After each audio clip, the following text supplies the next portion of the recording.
Hello friends, welcome to my channel home बगीचा।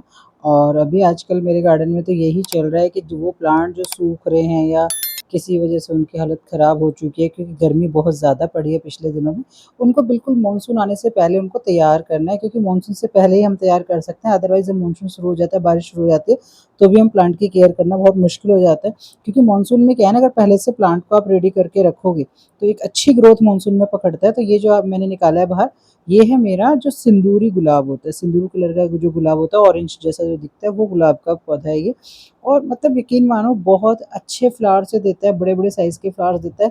लेकिन अभी जो ये गर्मी का मौसम गया है, इसमें इसकी हालत पूरी ख़राब हो चुकी है। इसकी नहीं, लगभग सारे प्लांट्स की, और मेरे गार्डन में, आप लोगों के गार्डन में भी चीज़ हुई होगी कि प्लांट ज़िंदा तो है लेकिन वो बहुत ज़्यादा हेल्दी नहीं है।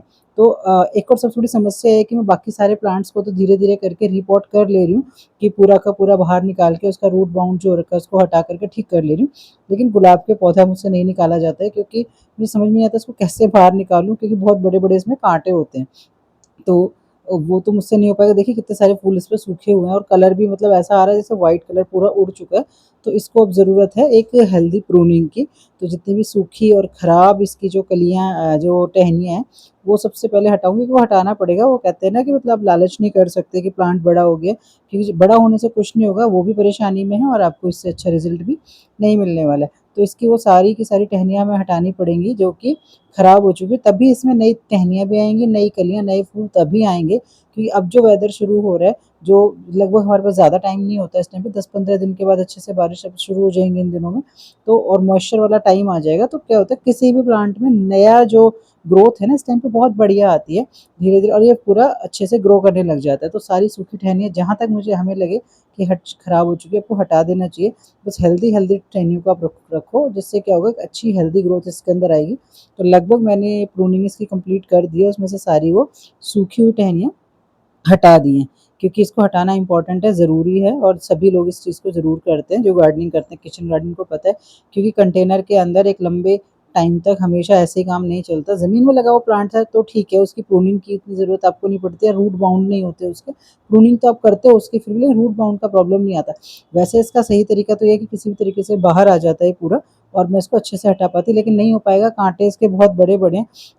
बाकी प्लांट्स को मैं कर लेती हूँ, मेरे से ये रोज़ का मुझे समझ में नहीं आता। अगर आप में से कोई भी इस वीडियो को प्रॉपर तरीके से देख रहा है, तो अगर और सच में अगर आपको पता है कि इसको बाहर कैसे निकालूँ, तो क्योंकि ग्लव्स पहनने के बाद भी काँटे ना चुभ जाते हैं, तो मैं तो यही करूँगी कि जितना मुझसे हो पाएगा साइड-साइड से मैं इसको, इसकी जो मिट्टी है वो निकाल लूँगी। जो ब्लैक सॉइल है इसके अंदर, हेल्दी सॉइल ही है इसके अंदर, लेकिन एक टाइम के बाद न्यूट्रिएंट्स ना खत्म हो जाते हैं, सिर्फ़ कलर रह जाता है, तो हमको मुझे हटाना पड़ेगा। और अपनी तरफ से जितना ध्यान से धीरे-धीरे साइड से हो चुकेगा, इसके रूट बॉल को मैं साइड से पूरा रूट बॉल छोड़ के बाकी सारी जगह इसकी खाली कर लूँगी।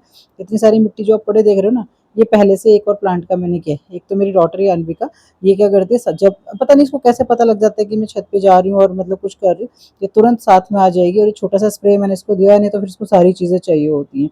तो बीच-बीच में ये भी अपना कुछ ना कुछ करती रहती है। और इस तरीके से ना मिट्टी में मैक्सिमम जितनी मुझसे हो पाएगी मैं इसको खाली करूँगी, क्योंकि कहीं न कहीं इसको मुझे फर्टिलाइज़र दे कर के फिर से इसको तैयार तो करना ही करना है। तो आप देख रहे हो इस तरीके से मैं मिट्टी इसकी निकाल रही हूँ। ध्यान से बच के करना पड़ता है, क्योंकि काफ़ी मोटे-मोटे इसमें काँटे हैं, एक ही बार में पूरा काट देता है ये। तो ये, और फ्लावर इसके बहुत अच्छे आते हैं। तो मैक्सिमम जितना मुझसे हो सकता था मैंने इसकी मिट्टी को निकाल लिया, और 1 मुट्ठी 2 मुट्ठी नहीं, अच्छे से भर के इसको मैं जो गाय के गोबर की खाद होती है ऑर्गेनिक वाली, वो अच्छे से दूँगी। हर प्लांट में देखिए 1 या 2 मुट्ठी से काम चलता नहीं है, कि हर प्लांट में हम 1 या 2 मुट्ठी दे देंगे, नहीं हो पाएगा। अच्छे से आप दे दीजिए, बढ़िया से इसको दे दीजिए, ताकि इसको अच्छे से न्यूट्रिएंट्स मिल पाए। ठीक है? तो ये प्रोसेस तो अभी कंप्लीट हो गया है, और अब इसमें भरेंगे सॉइल। सॉइल कभी भी मैं दोबारा वो वाली नहीं भरती है, तुरंत मैंने निकाली होती है, क्योंकि उसको ज़रूरत है अब सुखाने की। उसको सुखाया भी जाएगा अच्छी धूप में, और बाद में उसको जो मोटी वाली छलनी होती है, जिससे हम गेहूँ वगैरह साफ़ करते हैं, उससे उसको छाना भी जाएगा, ताकि उसके अंदर कोई भी कंकड़ पत्थर या कुछ भी ऐसा होता है, वो हट जाए, खराब वाली रूट्स उसमें से हट जाएँ। और मिट्टी अच्छे से ये वाली हम भर देंगे, सूखी हुई मिट्टी है, गार्डन सॉइल है, और अच्छे से कोने-कोने में मिट्टी चली जाए, क्योंकि हमने जहाँ-जहाँ से मिट्टी निकाली है ना, वहाँ पे इसमें जगह बन जाती है। तो उस जगह को पूरा करने के लिए इस तरीके से कर देंगे। इस मिट्टी से फंगस लगने का कोई चांस नहीं रहेंगे इसमें, क्योंकि बिल्कुल सूखी हुई मिट्टी है। किसी ये भी वही मिट्टी है जो कभी न कभी हमने किसी कंटेनर में से निकाली हुई होती है, बट इसको अच्छे से सुखा लिया जाता है, और उसको अलग से भर के रख लेती हूँ। और इस प्लांट को उसकी उसी जगह पे रख देंगे जहाँ पे और पौधे, देखिए क्या सबसे इम्पोर्टेंट है कि ये चीज़ भी है कि पौधे को भी ना आप एक-एक अलग-अलग मत रखिए, नहीं तो वो भी ना स्ट्रेस में आ जाता है। जैसे एक अकेला इंसान फैमिली में अलग रहता है तो उसको अच्छा नहीं लगता, वो सबके साथ अच्छे से सर्वाइव करता है।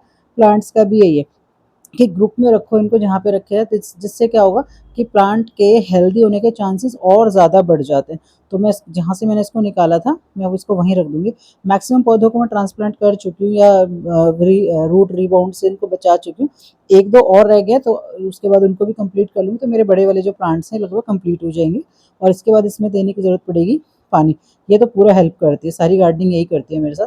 और पानी का प्रेशर थोड़ा कम रखेंगे और पानी इतना दे दीजिए एक ही बार में भर के कि इसके बॉटम से पानी निकल जाए और कई दिनों तक इसको पानी देने की ज़रूरत ना पड़े।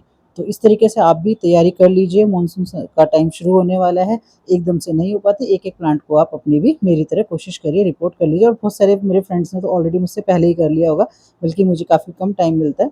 तो वीडियो अच्छी लगी हो तो लाइक ज़रूर करना, और अगर चैनल सब्सक्राइब नहीं किया तो जो नए लोग पहली बार इसको देख रहे हैं इसको सब्सक्राइब ज़रूर कर लीजिए। सब्सक्राइब करने से सिर्फ क्या होता है कि अच्छा भी लगता है कि हाँ, हमारी वीडियोज़ कोई देख रहा है। Thank you.